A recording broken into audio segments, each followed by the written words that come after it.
This is Mobile Suit Breakdown, a podcast about Japanese sci-fi mega franchise Mobile Suit Gundam, for new fans, old fans, and not yet fans, where we watch, analyze, and review all 40 years of the iconic anime in the order it was made. We research its influences, examine its themes, and discuss how each piece of the Gundam canon fits within the changing context in Japan and the world, from 1979 to today.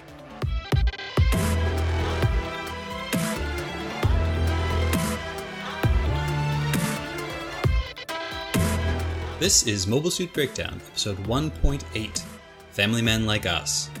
And we're your hosts. I'm Thom, longtime Gundam fan, longer-time mecha lover. And I'm Nina, anime fan and sometimes film buff. This week we are discussing Mobile Suit Gundam Episode 8, The Winds of War.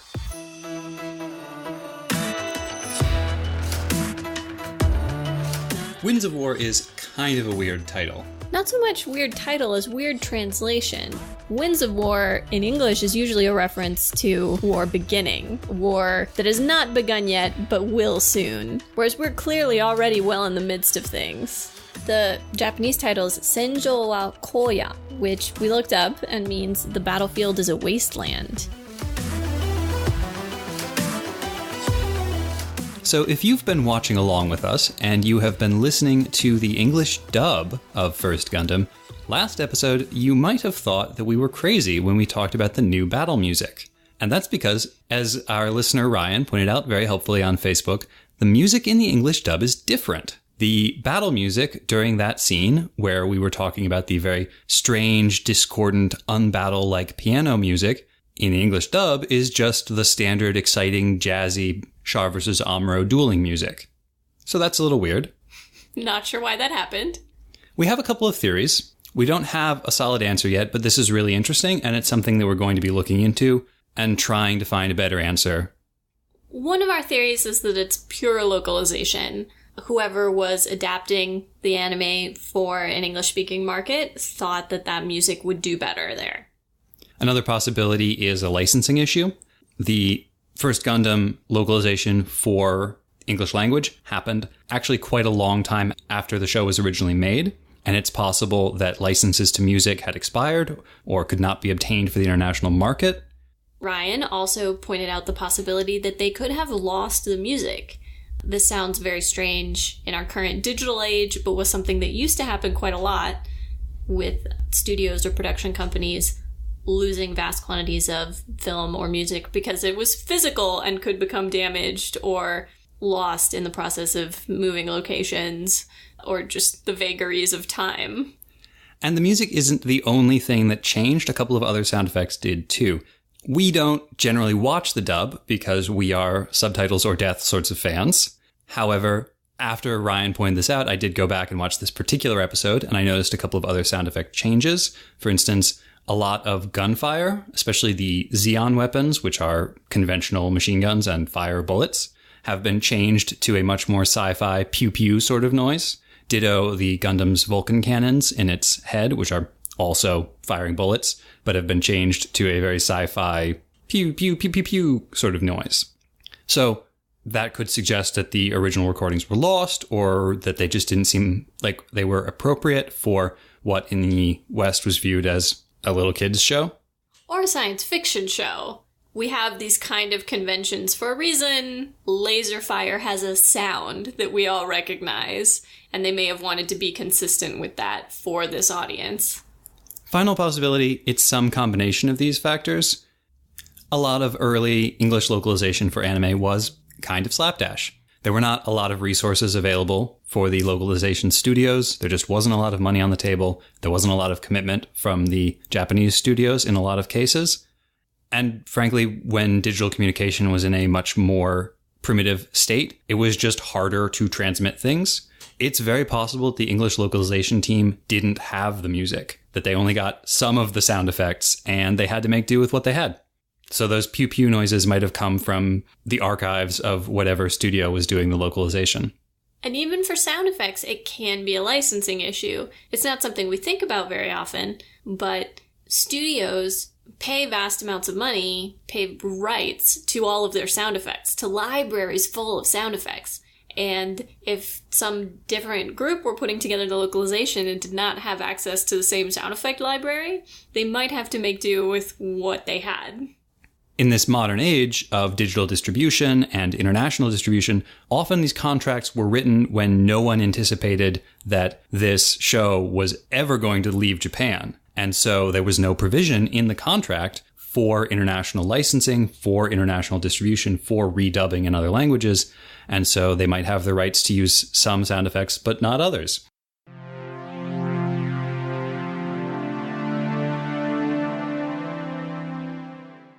Ever since the white base touched down on Earth, we've had a few clues to help us figure out exactly where they are. They're somewhere with mountains, and a river, and near the ocean. Alright, that sounds like a million different places. Thankfully, this episode finally gives us a name for a nearby town. So this episode takes place in and around the town of Saint-Ange. And it turns out that that's a real place in the real world. Saint-Ange is a small town in northeast Quebec, near Quebec City. It's about 30 miles from the St. Lawrence River, 250 miles from the Atlantic Ocean, and right in the northernmost part of the Appalachian mountain range. So that matches everything we know about the white base's location already. No idea how Sunrise, Tomino, and the Gundam team picked this particular spot, though. When I say it's a small town, we're talking about less than 1,000 people. The population in 1979 was probably no more than 800. Did someone vacation there once, or was this more of a throw a dart at a map kind of situation? The world may never know. Also, in a weird coincidence, a little over a year before Gundam started airing, one of the Soviet reconnaissance satellites, Cosmos 954, lost orbit and crash-landed in Canada while on a northeastward course that would have carried it towards Saint-Ange if the Northwestern Territories had not gotten in the way first. Throughout this episode, Nina and I are going to be referring to a Zeon aircraft that appears in the episode as a DOP fighter. This is a mistake. It's actually a Zeon Lugun surveillance craft, so our apologies.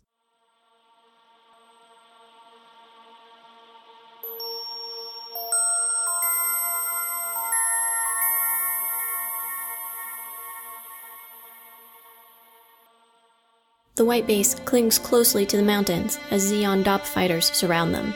Mirai struggles and occasionally fails to avoid all of the obstacles, but it is only by flying low that they create enough Minovsky particle interference to shelter them from further attacks.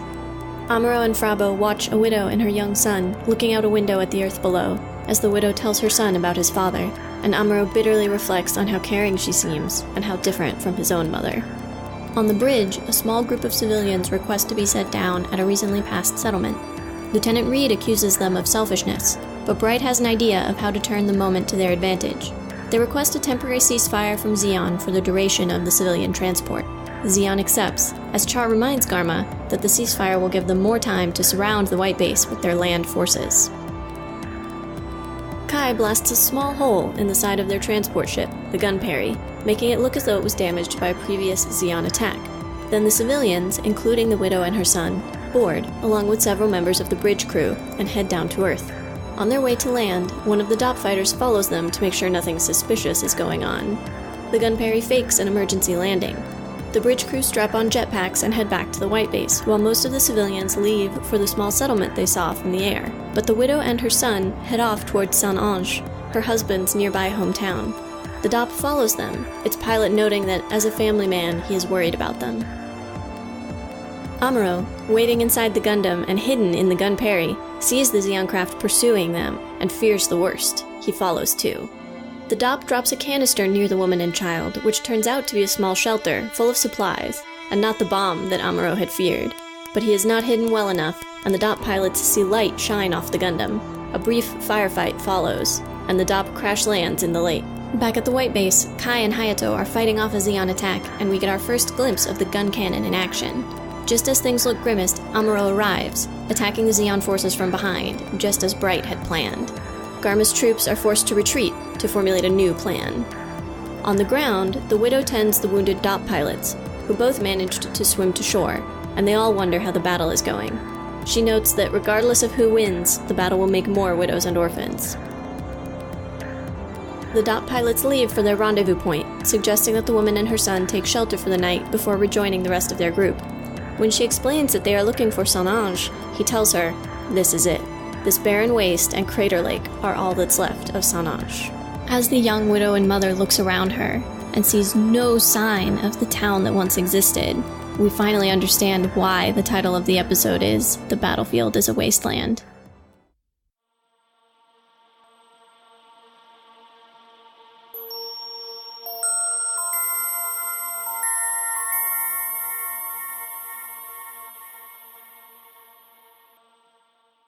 It's a shame that they went with Winds of War. I think Battlefield as a Wasteland is more evocative.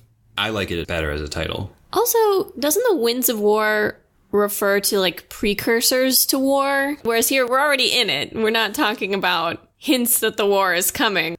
It's easy to pick apart translator work. Translation is actually very hard.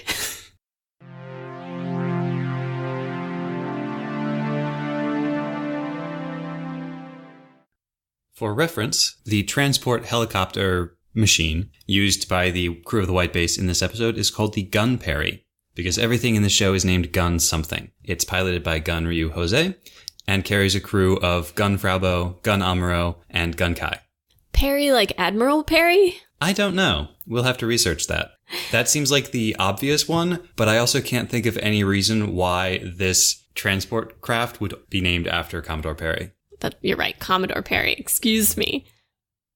For those of you who might not have studied this part of history, Commodore Perry is the one who showed up in Japan with a whole bunch of ships and forced them to open their ports to American shipping.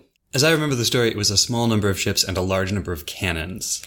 Yeah, I mean, the cannons are the significant part of that, yes.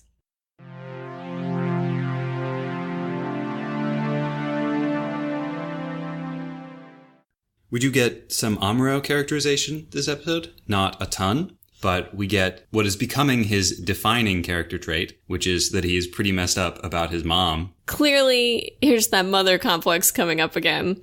While there's no particular bitterness in his voice, Amuro clearly resents his own mother. I heard some bitterness. Okay, well, I thought he sounded more resigned or sort of in awe.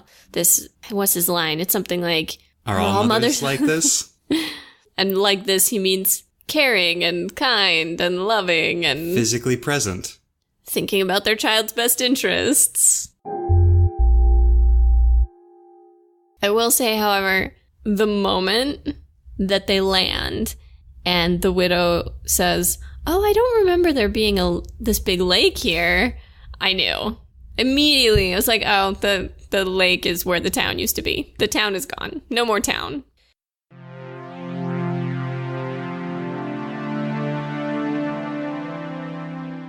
And through the mother and child, we also see the humanity once more of the Zeon. I think the Zeon pilots get probably the most sympathetic characterization. They're friendly. They're nice. They are concerned for this mother and child who have wandered off into the wilderness. Well, they drop off supplies for them. As the lead pilot mentions to his co-pilot, Garma doesn't understand family men like us. They see their own wife or mother or sister or neighbor. Amuro worries that they're going to go do something to this random woman and child who are alone in the wilderness. He's thinking of the enemy as the enemy. Full stop. They're the Zeon. They're evil. They're a threat to me and everyone I protect. And then he sees that what they drop is not a bomb and they don't shoot. They're dropping supplies. And he tries to hide because he doesn't want to give away his position, but obviously, light glinting off his scope or whatever. And the minute that he shoots at them, I think, oh, and now they're about to die for their trouble. But they didn't. In a rare Gundam happy-ish ending, the pilots of the scout plane survive. But we see them survive. In a rare twist for Gundam, it would be almost required if this were Western animation to show the pilots bailing out at the last minute or somehow surviving. But in Gundam, usually they do the opposite. They make sure we see the pilot dying. And this actually comes up later in the episode because when Amuro is throwing his shield as a weapon and destroys both a tank and then a Zaku with it, when he throws the shield into and through the Zaku's torso, we actually get a very brief shot of the pilot in the cockpit. I didn't notice the shield that. breaks That's through the cockpit. Awful. Yeah. As opposed to friendly pilots who we see swim away after their ship crash lands in the lake that was St. Agnes. Anja? Anye. I think they say it sort of Anji? Anja? Anji? I think she says it like Anji. Don't criticize our pronunciation of this word. It never comes up again, and we're not going to figure out how to pronounce it correctly. Also, what does correctly mean in this circumstance? She's using a Japanese pronunciation of an ostensibly French town name, but maybe not French. It's a French town name, but I think they're in North America right now. So, unless they're in Quebec, and I don't think they're in Quebec. Well, I was completely wrong about that. They are in Quebec. It's an English pronunciation of a French word. Spoken by a Japanese speaker. Yes. So, there is no correct pronunciation.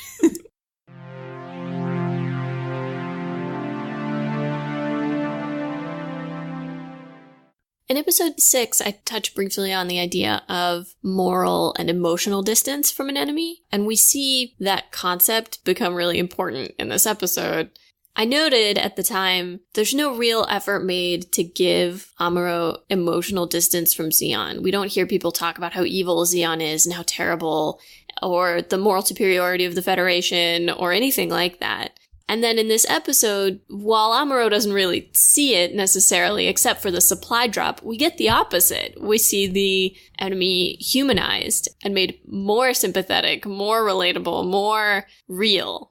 That's something that the show has been doing all along for the audience. There's been a real effort to make Zeon seem not like the evil empire out in space, not just a new monster every week, but actual people, real emotions, real feelings, and to force the audience to confront that, even as we see them getting gunned down episode after episode.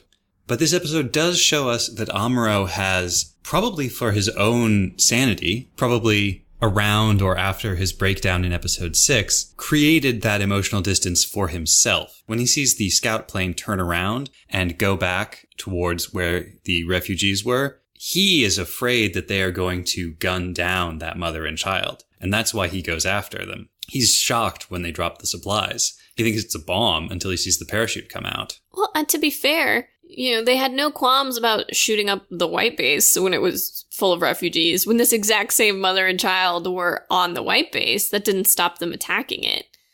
But as we noted earlier, it's very different attacking human people versus attacking machinery. And the line that the mother gets towards the end of this episode does bring all of this home, when she points out that Amuro might not be attacking civilians when he's fighting, but regardless, there are a lot of civilians who are going to be affected by this battle. A lot of widows, a lot of orphans.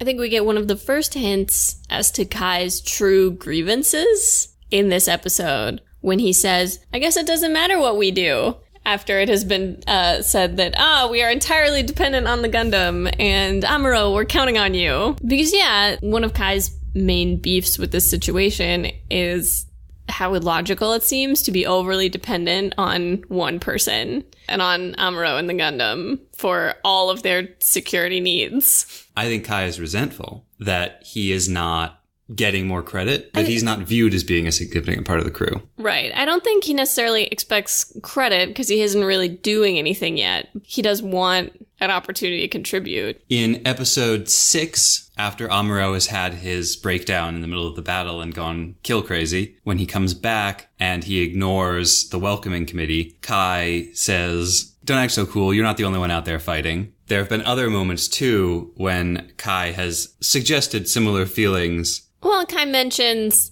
in the midst of this very tricky plot so that they can get around the Zeon forces that surround them and mount a pincer attack, that he likes this kind of mission. And that could mean he likes a mission where he's important, or it could mean he likes a mission that is sort of sneaky and tricky. It's a mission where he gets to be more clever than somebody else. For the most part, we see him being very game and not very snarky. Bright is there on the bridge going, all right, are you guys ready for the gun tank? And it's, I got a good look at the terrain, let's do this.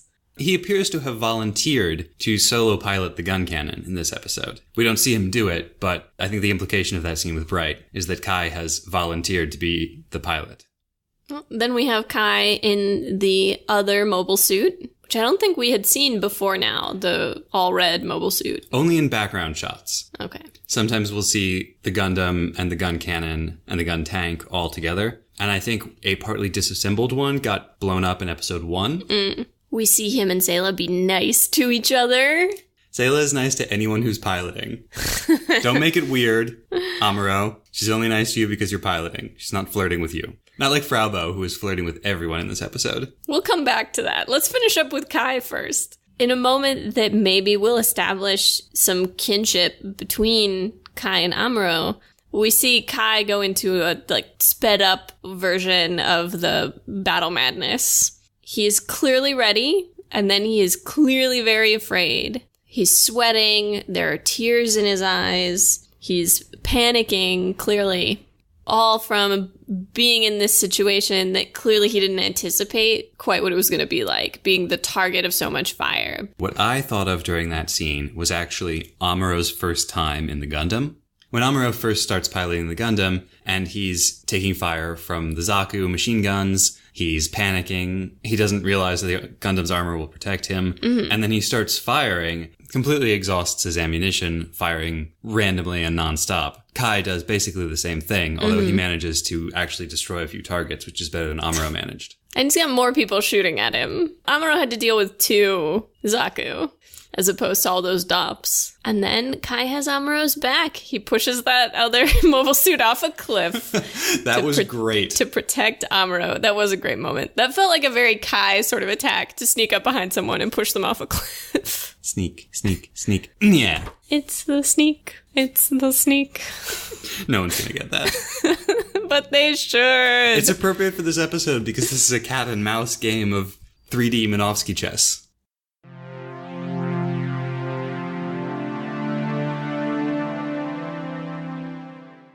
So the other person you mentioned was Fraubo, who we usually see at maximum caretaker, right? She's looking after the kids, or she's looking after the refugees, or she's looking after Amuro, or all at the same time.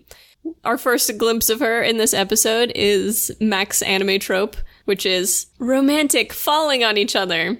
Although they don't linger on it in the way that they would in a anime that's more concerned with romance. But the camera cuts to Haro, and we don't actually see Amuro and Frau slowly picking themselves up. Or really reacting to the fact that Frau fell on top of Amuro. Except that Amuro will be blushing later on in the episode whenever Frau says anything even remotely flirty to him. And that falling atop each other trope happens again later in the episode. It's a classic. So here we see Frau involved in a deception. She is clearly part of selling it. She's part of the distraction. They really need to make it look like they had to make an emergency landing, the transport's been damaged, and hide the fact that they are using the transport to get the Gundam around the enemy line? Enclosure? Encirclement. Yeah, I don't know. And Frau does not seem at all scared by this. I think she seemed more scared when she got taken hostage. Although she hasn't seemed super scared for most of this. She hasn't seemed particularly scared since she watched her mom die. Well, yes. I was going to point out. Since that first episode, she doesn't seem terribly frightened. It's like there's a thing that happens to you, like some sort of psychological phenomenon after experiencing that sort of thing. And then we have her waving at the surveillance ship pilots. And winking. Waving and winking. Waving and winking, it's true. Well, she waves first, and Amuro's like, "What are you doing? Cut that out." And she's like, "It's fine, whatever." Are you jealous? And then he blushes. And then she winks at one of the pilots, and then he blushes. Yes. Well, she winks at one of the pilots after they leave the transport, and they're on their way back to the white base. And I don't know if she's intentionally trying to be distracting. That seems logical. She doesn't want them to think about, oh, wait, what if the transport still has something on it? She doesn't want them to circle back and look at the transport.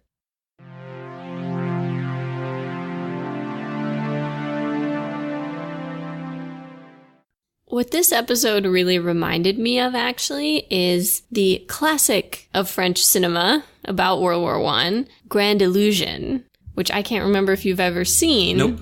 The themes of the film are deeply humanist. Essentially, all of the things that humanity have in common and the pointlessness of war. The film is about World War I, but it has no battle scenes that I recall. It's all about the relationships between the different soldiers. The film focuses a lot on the shared experience of humanity, on the connection between all people, even on different sides of a conflict like war, and on the pointlessness of that conflict because of our shared humanity. Seems like it could be an influence. Yeah, I do feel curious about Tomino's taste in film now. We know he trained to be a director. One assumes he has an accompanying love of film.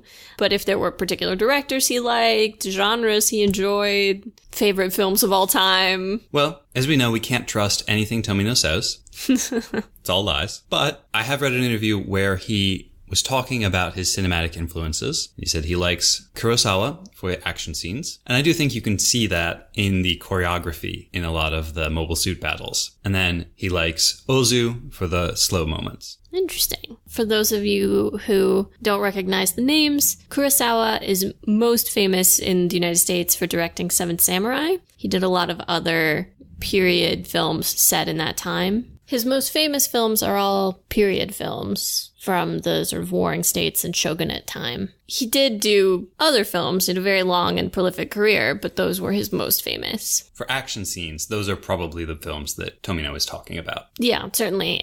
Especially because most of them involve duels. Most of them involve sword fights. For reference, Tomino has also said that there is no samurai influence in Gundam, so you know he is a liar. I wonder if he meant that philosophically rather than literally. And then Ozu, who is much less well known in the West and a little harder to find his films, focused a lot on slice of life kind of movies. Movies that focus a lot on daily interactions, normal relationships between people. I haven't watched any Ozu, but I remember you telling me about one movie. The whole plot revolves around two children who want their parents to buy them a TV. Yep, that is the film Ohayo, or Good Morning, which is partially about that. The kids go on strike because their parents won't buy a television, so the kids won't speak to anyone. And is also about the social significance of small talk. It's a very lovely movie, but yeah, it's a movie that talks about small, everyday things and why those are important.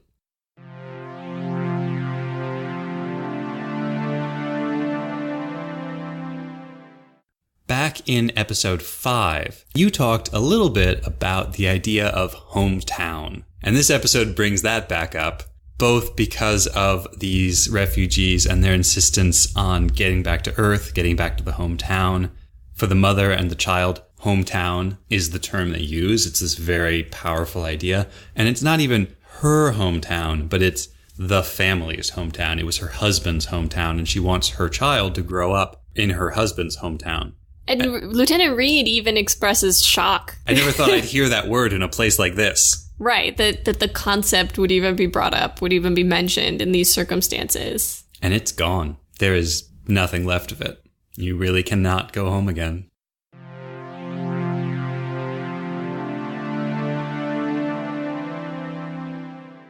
Finally, we have Char's continuing keikaku. Podcaster's note, keikaku means plan. This little cat and mouse game that he's playing with Garma is very interesting.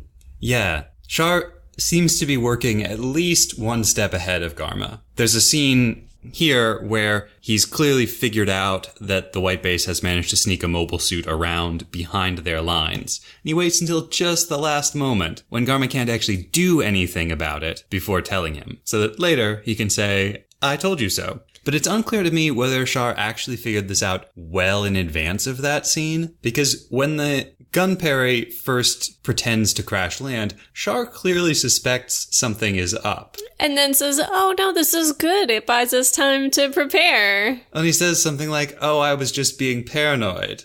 And we don't know how many steps ahead Char is. But it's clear that he doesn't have Garma's best interests at heart. No, definitely not.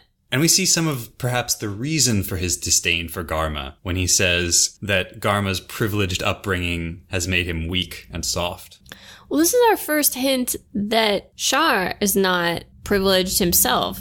Given that he is an officer, given how people treat him, given the fact that he went to the academy, we have every reason to assume that Char is just as privileged as Garma until that moment. Char even carries himself with an aristocratic kind of swagger. And now that Garma has failed pretty spectacularly, he can sweep in and save the day by volunteering to venture out in their next sortie. At the end of the episode, when Garma feels devastated by his defeat and says, "How will I ever impress my sister now?" Well, no, he says, "How will I explain this to my sister?" It sounds like he expects her to be particularly vicious with him. And Char makes a comment that about the commanders having a responsibility to keep morale up on the front lines. And I didn't totally understand what he was getting at. If he was hinting that his sister might not be too harsh because it would draw attention to the failure and potentially damage morale, or... I think in that moment, Char is just saying, like, buck up. Don't let yourself be visibly upset about this. You have to maintain morale. Char says something right before that, and I remember thinking it was significant, but I don't remember what it is. So I'm going to go back to the tape. Do it.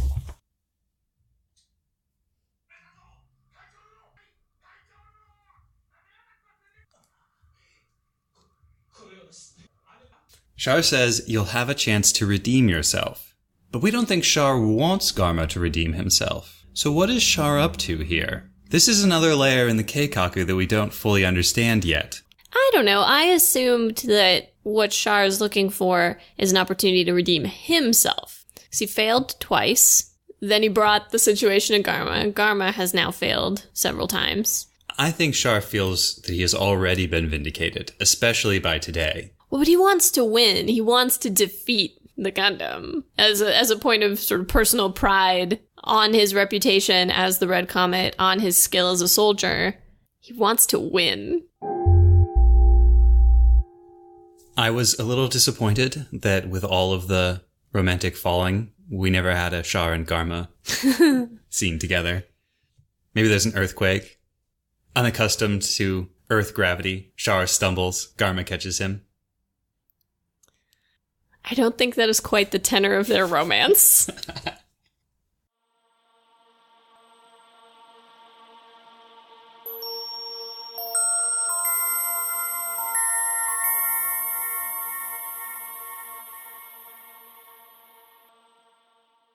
This episode reminds me a lot of the classic French film Grand Illusion.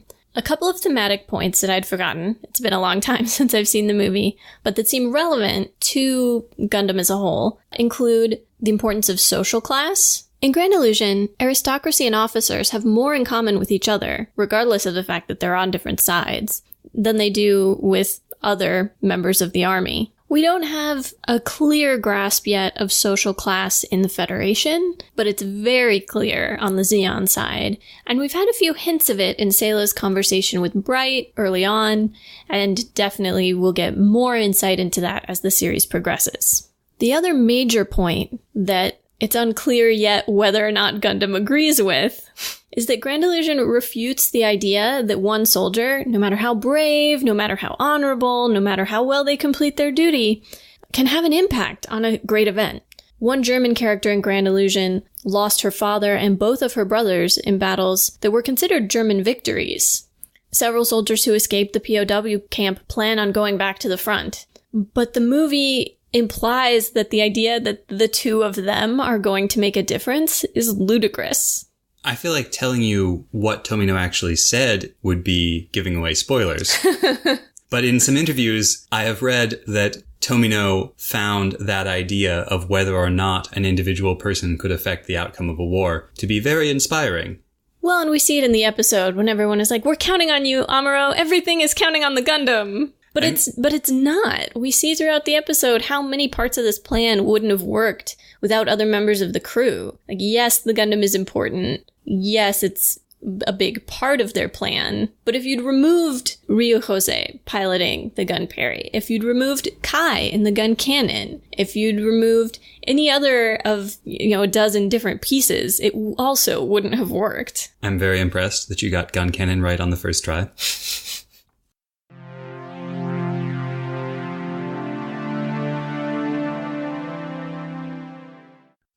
We also talked a bit about some other directors who Tomino cited as direct influences to his own work, Kurosawa and Ozu, both of whom were quite a bit older than Tomino. Kurosawa was born in 1910 and Ozu in 1903. He cites Kurosawa specifically in talking about his action sequences. Kurosawa's action sequences were noted for their use of axial cuts, which is where the camera changes distance through a series of jump cuts, rather than through tracking, dissolves, or zoom.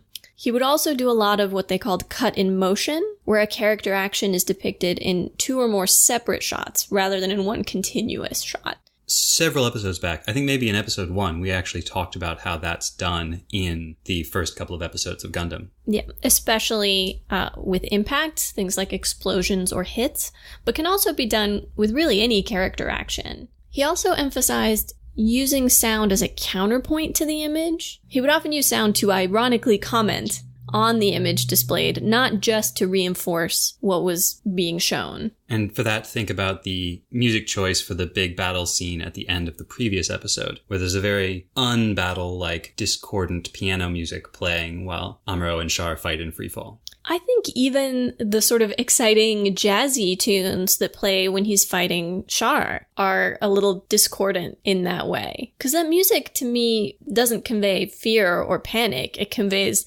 excitement and movement. But we can tell that Amuro is feeling amped up.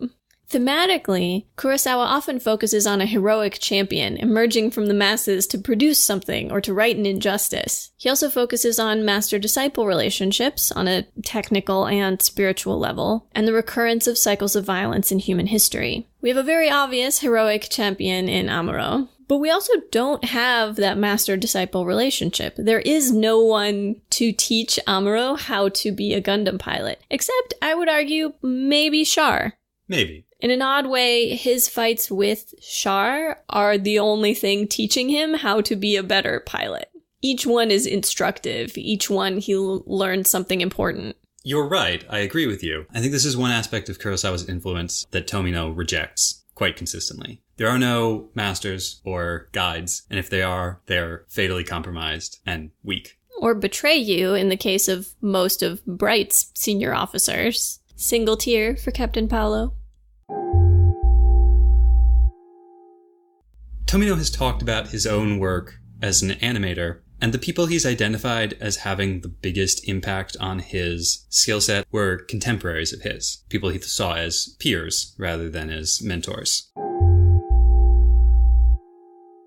Now we come to Ozu. Stylistically, Ozu used a lot of direct cuts or static shots of objects between scenes. There's very little camera movement. He would also do ellipses. He would not show highly dramatic or highly emotional moments. You would see what happened right before, and you would see what happened after. In Ozu films, these are typically things like funerals or weddings that are not shown. However, this is something Tomino does quite a bit with interpersonal reactions or sad reflections on the parts of the characters. We see Amuro and Frau crash into each other when Mirai hits part of a mountain with the white base. And this is a very common meet cute, right? This is a thing we've all seen in romantic comedies and in other anime. In anime, it's so much of a trope that we have the addition of usually people fall into some sort of sexually suggestive or embarrassing position. The guy gets slapped, people blush, someone gets a nosebleed. It's a pretty popular trope. And even though later in this episode we see hints as to the romantic tension between Frabo and Amuro,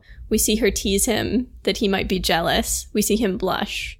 Tomino doesn't focus in on that moment of physical contact between them. He doesn't linger on it. We know there's tension. He doesn't need to spend valuable seconds drawing it out.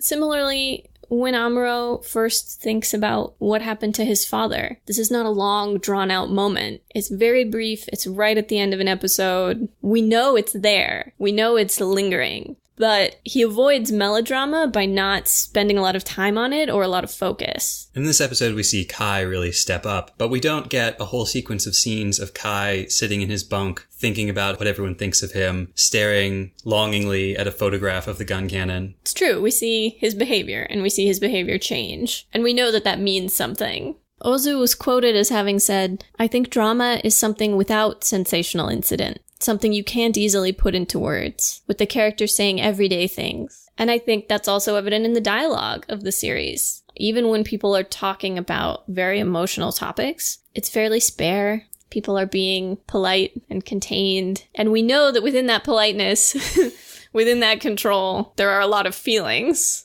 But we don't need to see all of it to know that. Thematically, Ozu focused a lot on the family and changes that a family unit experiences. For example, young people marrying and leaving their parents behind. Clashes between modern young people and their more traditional parents and the older generation. Dissolution, disaffection. You know, do you want to say something? No. Okay. I just want to make noises. There was a sympathetic sadness to Ozu's depictions of people, and he ennobled the humdrum and the middle class. And in almost every scene that's not a fight scene, things are very humdrum. People sit in beds at the med bay. The little kids help hand out food. I remember very distinctly, and this scene is memorable because of how unmemorable it is, but in one of the episodes, there's a whole back and forth about whether or not the orphans brought hot water to warm the milk for the baby. And that the drama, the real drama of the series is not duels. It's not firefights. It's all of these people trying to be normal.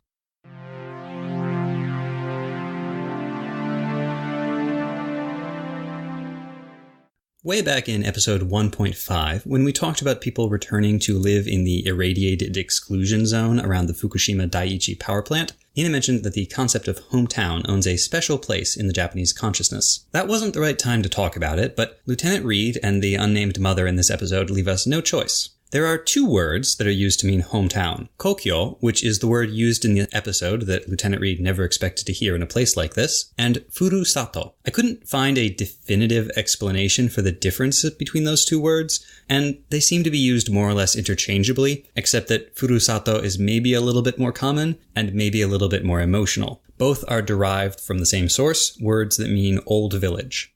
Lindsay Morrison, a professor at Musashi University in Tokyo, wrote that there are few concepts in modern Japan that carry as much ideological or emotional weight as furusato. Wrapped up in ideas about nature, cultural identity, and the nation, it is both a way to understand the social, political, and psychological changes that resulted from Japan's modernization, and a reflection of the Japanese people's deepest held beliefs about the home.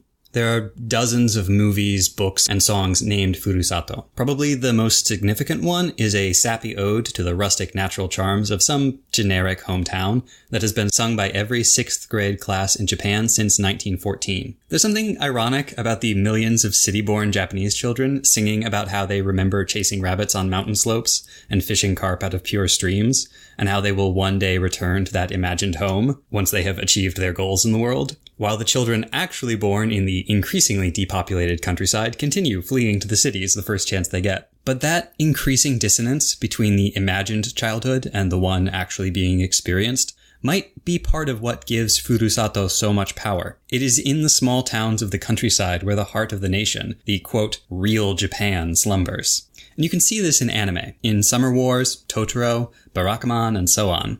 And other countries have similar ideas. Of course, this is not uniquely Japanese. Just watch basically any American Western or even Hot Fuzz for a British version of the idea. Crucial to the idea of hometown, furusato, is that it is not just the place from which you came. It's also the place to which you will eventually return. The place where your children will be from, and where, at last, you will die.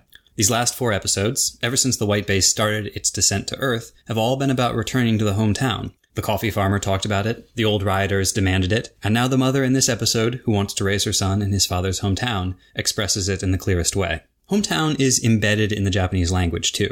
There are special phrases for returning to your hometown in glory after achieving your goals, giving it all up, quitting your job, and returning to your hometown. The special nostalgia you get from thinking about your hometown. The unique traffic congestion caused by everyone trying to return to their hometowns at once for holidays. And, perhaps most relevant for this episode, Urashimata Rojotai, the feeling of returning to your hometown and finding that everything is different from how you remember it. Because, as the show makes clear, no pleasant, peaceful place can withstand the war. It was a common thing during the US bombing campaign against Japan during World War II for children to be sent away from home to places that their parents thought would be safer. How many of them must have returned home after the war to find the places they remembered gone?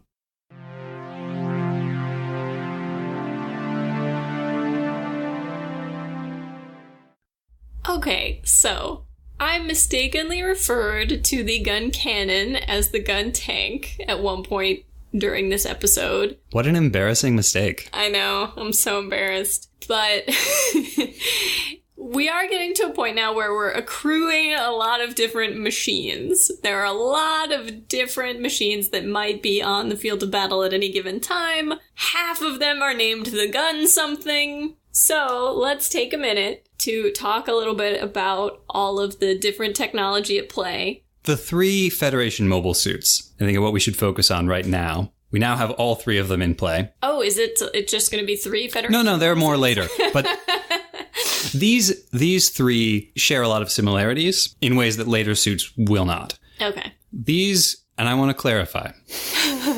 Oh dear. What I'm saying now is specific to the continuity of First Gundam and its successor series. The more recent The Origin manga and anime series has a different explanation for how these 3 different mobile suits come to be. It is significantly different, and it's a major plot point in The Origin.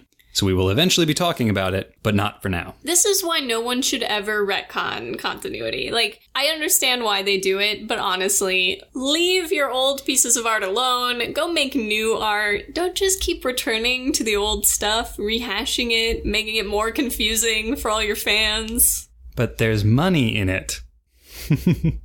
Okay, so the 3 Federation mobile suits, the Gundam, the gun cannon, and the gun tank, were all developed together as part of a comprehensive plan to produce Federation mobile suits to compete with Zeon's Zaku. Zeon developed the Zaku first, using as their basis what were called mobile workers, which were sort of proto-mobile suits used in the construction of the colonies. They were then given armor, weapons, upgraded in various ways, and turned into the early combat mobile suits that eventually resulted in the Zaku. The dominance of the Zaku on the battlefield convinced the Federation that they needed to build their own mobile suits, and that's where we get the V plan, or V Project, or Vinson plan. Don't worry about the names. The point is the Gundam Project. And that produced 3 mobile suits with distinct roles. The gun tank is a long-range heavy artillery mobile suit. The Gundam is a close-range melee fighting mobile suit, and then the gun cannon is just somewhere in between. It provides long-range fire support for the Gundam.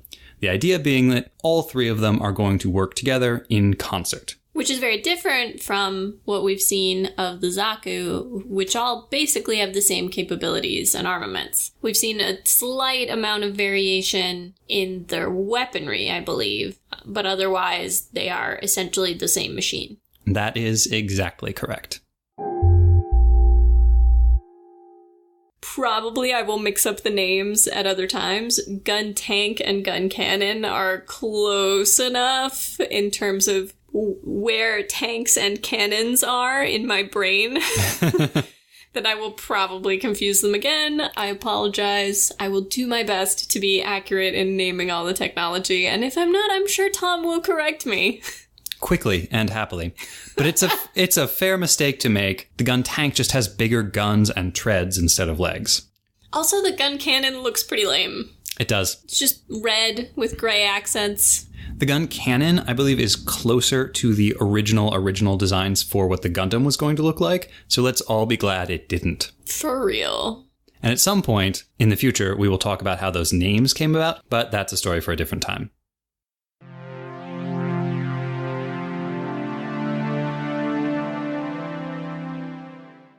How is it that in our talk back we didn't touch on the jetpacks?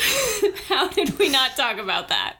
I got so used to seeing the jetpacks when they were in space, and jetpacks make sense, that when they were using them on Earth and their capabilities were insane, I didn't even notice. Seriously, everybody's zipping along, keeping pace with a fighter. Nobody's wearing a helmet or even goggles. What height are they even at? How are they breathing? How are their faces not just plastered with bugs? How is their hair still so pretty? It's the future. They have developed really good hair gel. Now, the fact that they're keeping up with the DOP doesn't actually tell us very much about their speed, because the thing about the DOPs is that they don't actually fly conventionally as we understand airplane flying now. They have like a hovercraft kind of thing going on. So that DOP could be going at practically any speed, but whatever speed it's going at, it is way too fast for those jetpacks. Anyway, jetpacks are ridiculous. Yeah. I assume they hoped we wouldn't think about it this much. I don't remember the jetpacks having these kind of capabilities in any other episode. We're going to need to keep an eye out for that. I mean, it might just be Deus Ex jetpacks. Like, yeah. they needed all of these characters to be on the Gunperry, and then they needed all of them to return to the White Base, and they needed a way to do that didn't use any of the other ships they've already introduced, because they can't have them go back on a transport. They can't have them go back on the core fighter. They just needed them to get back to the base, and jetpacks were the easy solution. I don't know why they're all there. Ryu and Hayato, okay, you're flying the Gunperry. Frau appears to only be there so that she can wink at Zeon pilots. And make Amuro jealous. Ah, motivation theory. Or is that next episode? That's next episode. Next episode, motivation theory. I don't have a lot to say about jetpacks, just that they're silly. And I want to emphasize again, they make sense in space, because you don't actually need very much in the way of propulsion and you don't need anything to keep you up. And everyone in space is wearing protective gear. Even skydivers wear helmets and goggles. I don't know that we've seen any shot of Frau wearing a helmet yet. Maybe they just don't have a cell of Frau wearing a helmet, and they didn't have the budget to animate it.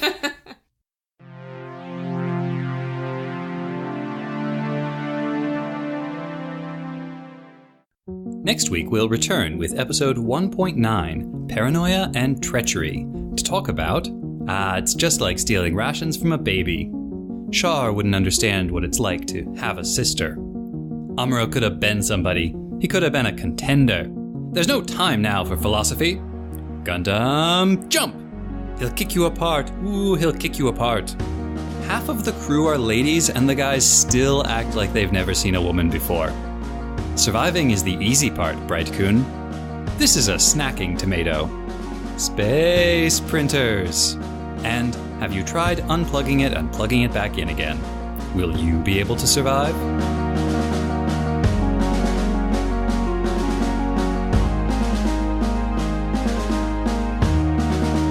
Make sure you do all the podcast things.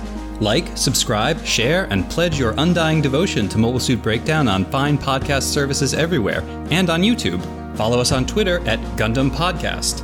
Check out our website, GundamPodcast.com, for episodes, show notes, and more. And you can email your questions, comments, and complaints to GundamPodcast@gmail.com. Or come shout your wrong Gundam opinions to us directly by coming to scenic New York City and yelling, "The gun cannon is the ideal mobile suit, guys. You may not like it, but this is what peak performance looks like," on any busy street corner.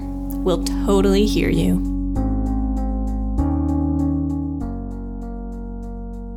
The intro song is Wasp by Misha Dioxin. The closing music is Long Way Home by Spinning Ratio. You can find links and more in the show notes. And thank you for listening.